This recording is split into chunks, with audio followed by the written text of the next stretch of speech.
Eh bien bonjour à tous, aujourd'hui multi-avis, on a 2, 4, 5 films à voir. Donc comme d'habitude, j'ai visionné chaque film et juste après, j'ai fait mon petit avis. Je vous balance ça tout de suite, c'est parti. Alors, je viens de terminer de regarder Le Pacte des loups. Je l'avais vu il y a très longtemps en DVD. Et là, donc, je me le suis trouvé en Blu-ray et je me suis dit, allez, go. Revoyons ce film. Eh bien, bon, moi, ça va, il m'a bien plu. Alors, l'histoire, pour ceux qui ne connaissent pas, Samuel Le Bihan joue le rôle d'un chevalier. Alors, ça se passe en 1764, hein, c'est pas avant-hier. Et il est envoyé par le roi pour enquêter sur la bête du Gévaudan qui tue des gens de manière régulière. Et on ne sait pas ce que c'est cette bête. Il y a des gens qui pensent qu'il y a un truc mystique, tout ça. Alors, à l'époque, c'était extrêmement croyant, hein, donc bon, voilà. Et donc c'est son histoire à lui qui vient donc enquêter, accompagné de Mark Dacascos, celui qui joue dans Crying Freeman, qui est on va dire son ami, son frère, même si évidemment pas de sang, hein. Et donc voilà, il enquête sur cette bête pour savoir ce qu'elle est et évidemment la tuer puisqu'elle tue des gens.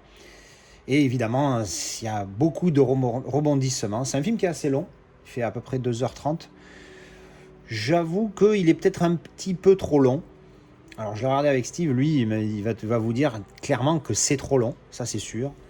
Mais c'est vrai qu'il aurait pu faire une demi-heure de moins, ce serait pas mal. Alors j'ai vu qu'il y a plein de versions avec des scènes coupées, pas coupées. Alors moi c'est la version standard je pense que j'ai vue parce que je n'ai pas trouvé la version en Director's Cut. Mais je pense qu'elle là, elle me suffit comme elle est. Voilà, c'est pas un grand film. Pour la note j'hésite. Si je mets 7 ça va être un petit, vraiment un tout petit 7. Parce que j'aime bien, moi j'aime bien comment ça se passe, le fait que ça se passe un petit peu dans ce côté mystique et ce côté que ça se passe au XVIIIe siècle, je trouve ça assez intéressant. Mais, alors on va dire 6 parce que je suis sévère, allez 6 parce que je suis sévère. Mais c'est sympathique, si vous ne connaissez pas ce film de 2001, il est à découvrir. Alors parlons qualité du Blu-ray, franchement là pour le coup c'est déception parce qu'il n'est pas vraiment terrible. Il est vraiment pas terrible du tout. C'est du DVD plus, voilà, c'est pas la folie quoi. Donc c'est un DVD upscale on dirait parce que vraiment il est très granuleux, il est pas très net, le piqué est vraiment très moyen, donc c'est pas un grand Blu-ray. Voilà, mais c'était mon avis sur le Pacte des loups. Et oui, parce qu'il fallait bien que je le voie à un moment donné, vu que je vous l'avais déballé dans la grosse vidéo la dernière fois. Alors, pour ceux qui connaissent pas, c'est-à-dire moi, en fait, je connaissais rien du tout du film. On m'a forcé à le voir, sous la menace. Je n'hésite pas à le dire. Et donc, du coup, oui, comme je vous l'avais dit dans la vidéo, c'est la demoiselle qui me l'a fait acheter et on se l'est frappé là, cet après-midi. C'est une histoire de détective, hein, tout simplement, mais dans le monde Pikachu. Pokémon. Avec Pikachu, bien évidemment, puisque Pikachu, c'est le Sangoku des Pokémon. Alors, quand on ne connaît pas du tout l'univers Pikachu comme moi, comment dire ? On découvre. Et du coup, on connaît rien de tous les Pokémon, leurs noms, leurs pouvoirs, leurs machins. Donc bon, à la limite, ça c'est pas spécialement important pour l'histoire parce que on a quand même des bases qui sont expliquées au début du film. Bon, après, c'est pas non plus un grand film d'enquête, hein, ça c'est certain. Mais c'est sympa, voilà. Après, quand on connaît le monde de Pokémon, je pense qu'on doit l'apprécier un peu plus. D'ailleurs, Miss Tinguette, elle a bien apprécié apparemment. Mais c'est vrai que moi j'ai un peu eu de mal, je me suis même endormi 2 fois, il a fallu que je catch up sur 2-3 trucs vite fait. Mais voilà, non, c'est juste que j'étais un peu fatigué, mais sinon il est pas nul, mais voilà, c'est pas trop mon délire. Je pense que je vais mettre 5, parce que c'est pas nul, mais voilà, c'est sympa. Peut-être qu'il faudra que je le revoie sans dormir. Peut-être qu'à l'occasion, ça sera intéressant de refaire l'expérience frais. Mais sinon voilà, film sympathique à découvrir. Alors quant au 4K, parce que c'est quand même assez important aussi, vu qu'il était en 4K celui-ci. Petite déception, il est propre, mais un petit propre. Il est granuleux, surtout sur les gros plans à la fin, dans le fond. Après, au niveau des visages, j'ai pas été choqué ou abasourdi par la qualité, comme je peux l'être sur certains, comme par exemple Top Gun était vraiment magnifique. Alors, c'est du 35 mm aussi, et je crois qu'il a été master en 4K, je suis pas sûr, faudra que je vérifie. Mais voilà, le 4K ne m'a pas choqué, il était un peu sombre, les couleurs ne pétaient pas trop, mais quand même il était correct. Je vais mettre tout de suite le Blu-ray pour comparer d'ailleurs. Alors, donc je viens de mettre le Blu-ray pour faire les petites comparaisons. Oui, le 4K, pour le coup, même s'il n'est pas exceptionnel comparé au Blu-ray, il y a quand même une belle amélioration, surtout au niveau du piqué. Et puis bon, encore une fois, le HDR. Alors, il n'est pas Dolby-Vision, je n'ai pas précisé tout à l'heure. Il est que HDR10, mais franchement, ça fait une différence. Et le piqué est quand même plus net. Il est plus granuleux, le Blu-ray, cette fois. Alors, c'est rare que ça arrive. D'habitude, le 4K va rechercher le grain sur le 35 mm. Là, pas du tout. Enfin, je trouve moins. En tout cas, il a été nettoyé. Il y a peut-être eu un petit peu de DNR. Et pour le coup, c'est pas mal, pour une fois. J'en vois pas souvent, mais en tout cas, c'est la première fois que je vois autant de différence au niveau du grain entre le Blu-ray et le 4K. Donc, pour le coup, là, j'ai envie de dire, le 4K, je le recommande, même si vous avez déjà le Blu-ray. Surtout qu'en plus, il y a encore sur la Fnac à 15 € le Steelbook 4K. Et si vous en achetez 3, en gros, vous pouvez en payer 10 € pièce si vous en prenez 3. Donc, franchement, je recommande largement le 4K sur celui-ci, même si le Blu-ray est correct, mais il est juste correct. Il n'est pas bon comparé à d'autres. Donc voilà, ça c'était mon avis sur Pokémon Détective Pikachu. Alors je viens de terminer de regarder Scott Pilgrim vs. The World. Parce que ça c'est la jaquette du film en français et forcément ils n'ont pas mis le titre original dessus. Alors quand je l'ai déballé, j'ai dit que je pensais pas que ça allait me plaire. Putain qu'est-ce que j'avais tort.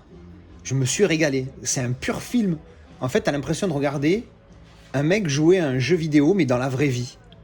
Mais c'est ça tout le film. Alors enfin peut-être pas les premières 20-30 minutes, parce que là tu es plus dans la présentation des personnages et de ce qui se passe, etc. Mais après ça part complètement en mode jeu vidéo. Mais c'est génial, enfin je me suis régalé. Au final, sa tête elle passe bien. Parce que dans ma vidéo déballage, j'avais dit qu'il avait une tête qui ne me revenait pas. Et c'est vrai que j'ai eu un peu de mal encore quand même. Je crois que c'est la coupe de cheveux qui fait que j'y arrive pas, c'est pas possible. Bref. Donc après l'histoire, c'est assez simple. Donc c'est lui qui vit sa vie de jeune adulte, il a 22 ans. Il date un peu il fréquente un peu une jeune fille qui est un peu plus jeune que lui, mais évidemment on voit très bien que ça colle pas. Puis après il rencontre donc elle et ça se passe mieux, mais évidemment il y a des péripéties, tout ça machin. Si vous aimez les jeux vidéo, l'esprit un petit peu 80s, vous allez vous régaler. C'est un super film. Je me suis vraiment régalé, c'était top. Quoi d'autre après oui, la qualité. Voilà, j'ai failli oublier. La qualité, regardez bien le générique que vous voyez là. Comme d'habitude, ce que j'aime bien, c'est que il est full screen. Il est en 1.85.1. Alors de temps en temps, il y a les barres noires, il passe en 2.20 parce qu'il n'est pas tout à fait 2.35. Les barres noires sont pas aussi grandes que d'habitude. Donc il est en 2.20, un truc comme ça. J'ai pas bien checké sur IMDb. Mais en tout cas, la plupart du film, il est en 1.85.1. Donc vous avez des micro-barres. Et donc c'est encore une fois, c'est top. Tu apprécies vraiment la qualité de ton téléviseur intégral. Et ça, c'est top. Par contre, il est un chouïa granuleux. Mais c'est léger. C'est genre granuleux Blu-ray. Donc ça passe très bien. Et puis voilà, écoutez, après au niveau son, c'est vrai que ça pète un peu, mais moi encore une fois, j'ai que du Dolby Digital 5.1, donc c'est pas top. Enfin bref, en tout cas, je me suis régalé. Si vous aimez les jeux vidéo, vous allez adorer ce film, c'est obligatoire. Je pense que je vais mettre un 7 sur 10, parce qu'il mérite. Voilà. Et donc ça, c'était mon avis sur Scott Pilgrim vs. The World. Alors, je viens de terminer de me refaire A Star is Born, mais cette fois en 4K.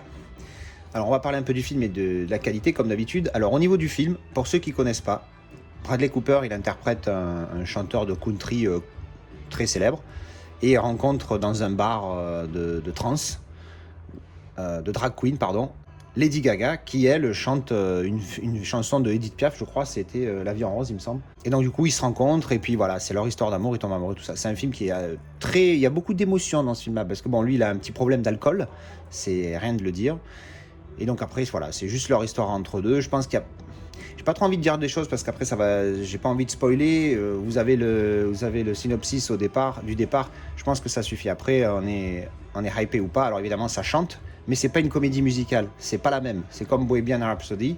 Tu peux le regarder sans que ça soit une comédie musicale qui te fasse chier. Parce que moi, j'aime pas ça. Bon, bref, après, chacun son goût, encore une fois. Donc au niveau du film, super film. C'est un bon 8. J'avais mis 8 la première fois que je l'ai vu. Je remets 8 là. Et maintenant, on va parler du 4K. Alors, je l'ai trouvé très bon. Je l'ai trouvé bon, voire très bon par moment. Parce que j'avais regardé que le DI est en 2K. Donc bon, malheureusement, c'est pas top. Mais il est en Dolby Vision. Et ça, j'avoue que ça porte toujours un plus. Déjà, le HDR10+, apporte un gros plus. Mais alors, le Dolby Vision, c'est laisse tomber mémé, quoi. Là, t'es au-dessus de tout. Et franchement, il est vraiment pas mal. Après, est-ce que ça vaut l'upgrade? J'en sais rien, mais je vais vous dire ça tout de suite. Je vais mettre le Blu-ray dedans. Le lecteur. Bon. Alors, je crois que ça va être très facile de résumer ce que je viens de vérifier en comparaison. J'ai vu ce film avec ma copine. Quand j'ai mis le Blu-ray derrière, elle m'a dit « C'est quoi cette merde? Il y a des pixels partout. » Alors, ce qu'elle appelle pixels, c'est le grain. Et effectivement, pour une fois, le Blu-ray est plus granuleux que le 4K. Alors, je sais pas, j'ai activé la réduction du bruit pour celui-ci, donc en 4K, en Dolby Vision. Donc, franchement, le Blu-ray est bien plus granuleux et moins précis, mais de malade. C'est-à-dire que malgré le fait que ce soit un 2K DI, je suis choqué de la différence entre les deux. Et pour être sûr, je me suis fait la scène où il chante Shallow en Blu-ray. Et derrière, j'ai remis le 4K. Et bien, encore une fois, la parole honnête qui vient du cœur, elle me dit « Ah ouais, ça n'a rien à voir ». Donc, pour des yeux non expérimentés comme les siens, j'ai envie de dire que s'il y a une différence aussi flagrante, bon, là, il n'y a pas photo. Upgrade en 4K recommandé, et effectivement il y a un piqué de malade, mais pour un DI 2K je suis choqué, hein. Je comprends pas comment ça, mais le Dolby Vision je pense fait toute la différence. Et au niveau des couleurs c'est pareil, c'est beaucoup plus précis, beaucoup plus profond. Les sombres sont en plus sur l'OLED, les sombres sont beaucoup mieux retranscrits, alors que sur le Blu-ray c'est encore une fois il y a cette espèce de nuage blanc en cause du grain là pour le coup, j'ai envie de dire, mais voilà, une espèce de voile blanc par dessus. Donc ouais, alors pour A Star Is Born, même si c'est un 2K DI, 4K recommandé, mais sale. Parce que franchement, il est vraiment mieux. Le Blu-ray pas dégueu, mais le 4K est vraiment mieux pour celui-ci. Voilà, ça c'était mon avis pour A Star Is Born. Alors, je viens de terminer de me refaire Passengers, mais cette fois en 4K. Un petit peu comme A Star Is Born, je l'avais jamais vu en 4K, j'avais vu qu'en Blu-ray. De mémoire, le Blu-ray, je le trouvais pas mal. Mais là, par contre, le 4K, il est mignon. Alors, on va d'abord parler du film, comme d'habitude. Pour ceux qui ne connaissent pas du tout, c'est l'histoire de 5000 passagers qui sont dans un vaisseau spatial pour aller de la Terre sur une autre planète habitable. Sauf que le voyage dure 120 ans. Et au bout de 30 ans, il y a un problème et qui fait qu'il y a un passager qui se réveille et qui passe plusieurs mois seul dans le vaisseau, jusqu'à ce qu'un autre passager se réveille, une femme, et après il y a une histoire qui se déclenche entre eux, puis après il y a plein de péripéties quant à leur éventuelle arrivée ou pas. Donc voilà, ça c'est l'histoire du film. On va dire que techniquement pour cette vidéo, c'est pas ce qui m'importe le plus. Là, ce dont je veux parler, c'est un excellent film. Moi j'ai mis 8 sur 10, je me suis régalé. La première fois j'avais mis 8, je le revois, je reste sur mon 8. C'est une bonne comédie romantique qui se passe dans l'espace, tout pour me plaire. Par contre là on va parler beaucoup du 4K. Parce qu'il est superbe. Alors, c'est pas du Dolby Vision, c'est que du HDR10+, mais il est vraiment pas mal. Donc, je vais mettre tout de suite le Blu-ray pour faire quelques petits comparatifs et je reviens vers vous.